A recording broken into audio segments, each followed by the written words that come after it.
अध्यक्ष महोदय, अगर बालू की बात करें तो वो तो सरेआम है, सब अपनी आंखों से देखते हैं। एक दो अधिकारी ईमानदार होंगे तो भाई उनको जोहार होगा। बाकी अगर कोई भी बालू ट्रैक्टर, विशेषकर ट्रैक्टर से बालू की ढुलाई होती है तो हमें लगता है एक बालू गाड़ी 3-4 थाना क्षेत्रों से पार होता है, और कोई थाना प्रभारी ऐसा नहीं है जिसका मंथली पर महीने का इनकम 3 लाख से 5 लाख रुपए केवल अवैध बालू से हो रहा है।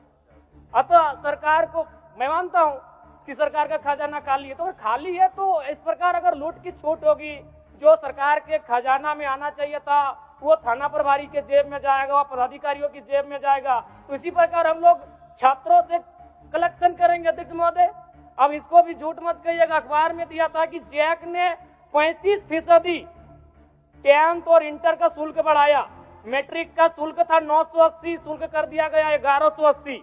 इंटर का शुल्क था 1100, शुल्क कर दिया गया 1400। मैं तो सबसे पहले कहूंगा कि जो शुल्क पुराना था अविलंब शुल्क बढ़ोतरी पर रोक लगाया जाए। अध्यक्ष महोदय, आज छात्रवृत्ति नहीं मिला है छात्रों को। आज राज्य सरकार और केंद्र पक्ष वाले यानी विपक्ष वाले एक दूसरे पे दोषारोपण कर रहे हैं। इस दोषारोपण के बीच इस राज्य का भविष्य क्यों उलझेगा? अध्यक्ष महोदय, आज 2 वर्षों से छात्रवृत्ति नहीं मिल पाई है, इसका निराकरण होना चाहिए। और बिल्कुल बड़े शर्म और दुर्भाग्य की बात है कि जिस राज्य का युवा, जिस राज्य का भविष्य स्कॉलरशिप नहीं मिलने से परेशान है, हताश है, उस राज्य के विधायक 4 करोड़ 32 लाख के आवास में रहेंगे। ये कितना बड़ा दुर्भाग्य की बात है। आज आंदोलनकारी लगातार अपनी आवाज को बुलंद कर रहे हैं, जिन्होंने अपने लहू से इस राज्य को सींचा, अपने खून से इस राज्य को बनाया, आज जो 3500 का पेंशन प्राप्त कर रहे हैं। और जिस राज्य के मंत्री 6 करोड़ के आवास में रहेंगे और उस राज्य के आंदोलनकारी सम्मान नहीं पाएंगे जिन्होंने लहू से राज्य बनाया है, यह अभी दुर्भाग्य का विषय। अध्यक्ष महोदय, अध्यक्ष महोदय, चाहे मान्य सदस्य सबको एक्स्ट्रा टाइम मिला, इसमें संक्षिप्त करिए आप। चलिए ठीक है। अध्यक्ष महोदय, बड़े सौभाग्य से हम 2 मंत्रियों के बीच में आते हैं। 32 और 34 दोनों साथ बैठे हैं, हमेशा यूं ही साथ बैठे हैं, हमारी शुभकामनाएं। एक ही कुर्सी में बैठे हैं और दोनों के बीच हम आते हैं 33। एक बार भी मंत्री महोदय मेरे विधानसभा में गए नहीं। क्यों नहीं गए? योजना ही नहीं है, इनका दोष नहीं है। मेरे विधानसभा में कोई नई योजना, किसी के विधानसभा में मंत्री पद का कार्य क्या है? सिर्फ अपना विधानसभा नहीं होता है, कम से कम साल भर हो चुका है। एक विधानसभा तो इनको विजिट करना चाहिए था, अपने पड़ोस के जिले को तो विजिट करना चाहिए था। तो ये तो सच्चाई है अध्यक्ष महोदय। दूसरी बात, आलिम फाजिल की परीक्षा जैक द्वारा संचालित होती है, किंतु वर्तमान में सहायक आचार्य की नियुक्ति में प्रमाण पत्र की वैधता को खत्म कर दिया गया है। और सबसे महत्वपूर्ण बात अध्यक्ष महोदय, जैसा कि अखबार के माध्यम से हम सभी ने पढ़ा कि विभाग सवालों का उत्तर नहीं दे रहा है। अध्यक्ष महोदय, शून्यकाल में कल रात्रि 12 बजे नीरा मैडम और IAS अधिकारी BC ठाकुर,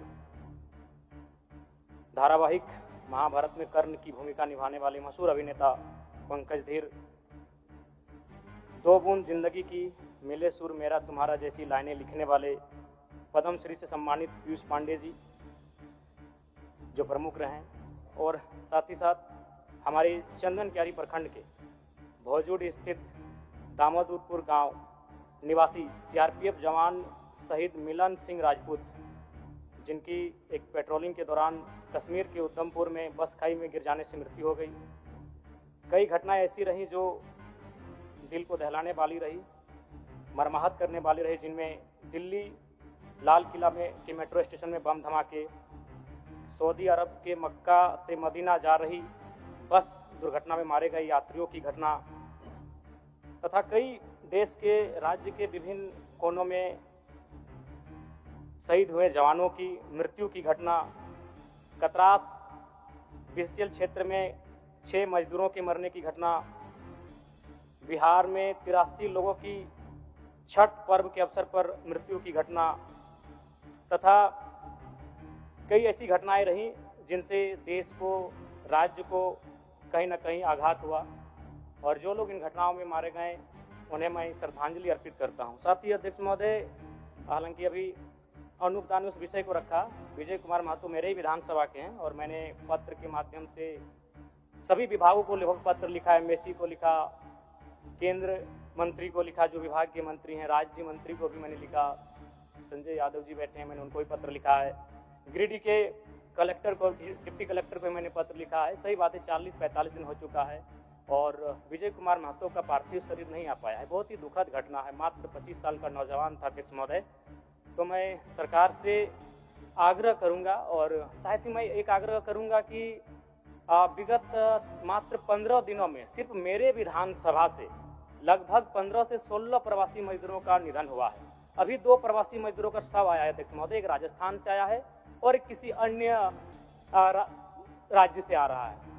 तो ये समस्याएं बहुत ज्यादा बढ़ रही है। तो मैं सरकार को यह भी कहूंगा कि इस पर एक विशेष कमेटी रखे। जो प्रवासी मजदूरों का शव अगर आ रहा है तो उनका शव जल्दी से जल्दी हमारे राज्य में आए, हमारे गांव में आए और उन्हें एक आर्थिक मुआवजा भी मिले। मैं इससे सरकार से ये मांग करता हूं, जिनमें अभी दिलेश्वर महतो, मनोज कुमार महतो, छेदी सिंह, लालजी महतो जैसे लगभग 15 के आसपास प्रवासी मजदूरों का डेथ हुआ है, जो विगत मात्र 15 से 20 दिनों में। और साथ ही अध्यक्ष महोदय, प्रेम महतो काफी चर्चित मामला था। बोकारो में BSL जो प्रोजेक्ट है, जहां पर वो अप्रेंटिस संघ वाले थे, धरना दिए थे और उनकी मांग थी नियोजन को लेकर, CRPF की गोली से उनकी हत्या की गई। मैं उस परिवार और प्रेम कुमार महतो को भी न्याय मिले। और साथ ही साथ BCCL की मानसिक प्रताड़ना से शिवशंकर महतो और जादू महतो ने भी अपने पूरे बॉडी में आग जलाकर आत्महत्या किया था अध्यक्ष महोदय। उस परिवार को भी न्याय मिले। मैं ये आप सबसे, आपके माध्यम से सरकार से मांग करता हूं। और साथ ही पुनः जो लोग हमारे बीच नहीं रहे, मैं उनको, उन सभी को श्रद्धांजलि अर्पित करता हूं। उनके परिवार को इस दुख की घड़ी में, इस शोक पीड़ा को सहने की शक्ति मिले, मैं ईश्वर से ये प्रार्थना करता हूं। धन्यवाद।